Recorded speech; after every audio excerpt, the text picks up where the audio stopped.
Operation London Bridge. That's the code name given to the plan in place for the days and weeks after Queen Elizabeth II's passing. The Queen has been sitting on the royal throne since 1952. That's the longest reign of any monarch in British history. And during that time, she's seen over a dozen UK Prime Ministers, nearly 20 Summer Olympics, and over half a dozen popes.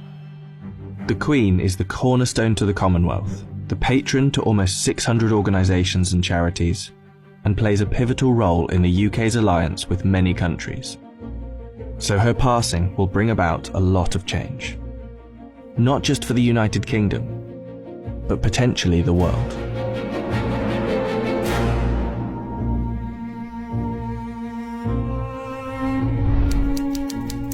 Her private secretary, the Right Honourable Edward Young, will immediately pass a message on to the acting Prime Minister at the time. That message will likely read, "London Bridge is down."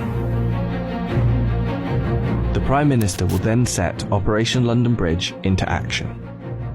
Within minutes, the 15 governments outside of the UK where the Queen is head of state will be informed over a secure line. And that will be followed by the other 36 Commonwealth nations and leaders around the world. The gates of Buckingham Palace will then dawn a black-edged notice of the news. At the same time, a news flash will alert media around the world. Every media outlet is prepared for the news. Every radio station has a network of lights that will flash to indicate a national catastrophe such as this. All BBC shows will stop and proceed to run a feed dedicated to the news. Newsreaders will change into the black suits and clothing that is on hand at all times in the news studio, and the traditional red BBC News branding will turn black.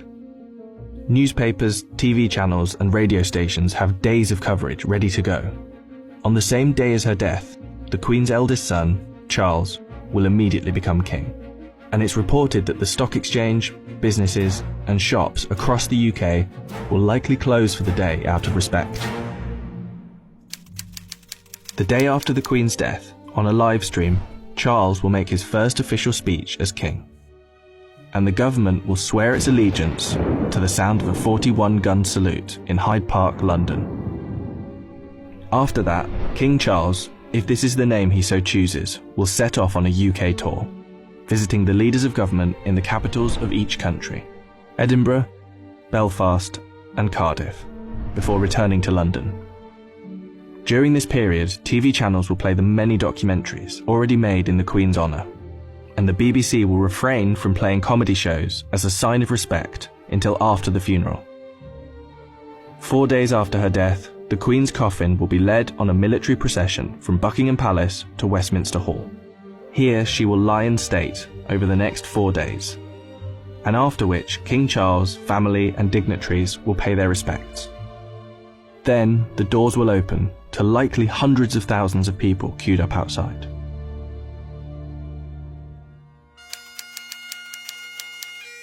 The funeral is estimated to take place 10 to 12 days after the Queen's passing. But one thing is certain, the day of the funeral will be an official bank holiday for the whole of the United Kingdom. The stock exchange will close for a second time in under 2 weeks, and many businesses will follow suit. At 11 AM sharp, the bells of Big Ben will chime, the country will fall silent, and the coffin will be brought inside Westminster Abbey, where 2,000 specially invited guests will bow their heads in prayer. After the service, the coffin will be taken to Windsor Castle, and then finally to St George's Chapel, where Queen Elizabeth II will likely be laid to rest next to her father, King George VI. Likely within a year after the funeral, an official coronation for King Charles will take place on yet another bank holiday. All in all, accounting for the multiple bank holidays, funeral expenses and coronation celebrations, the Queen's passing is estimated to cost the UK economy billions of pounds. In addition, hundreds of changes will happen across the UK in the months to come. New British currency will be printed with the King's portrait, and the Queen's currency will slowly be removed from use. The same will happen for stamps, passports, and police and military uniforms, and the national anthem will be changed to God Save the King. Not to mention how the world and Commonwealth will react to the new king could alter the British royal family forever. For example, there is growing support in Australia for the country to become a republic, and the Queen's death could heighten that support. This could lead other countries to follow suit, which would almost certainly weaken the British monarchy. This scenario will one day be upon us. Operation London Bridge will be triggered, and arguably the biggest funeral of our lifetime will be witnessed around the world. This will be the end of an era.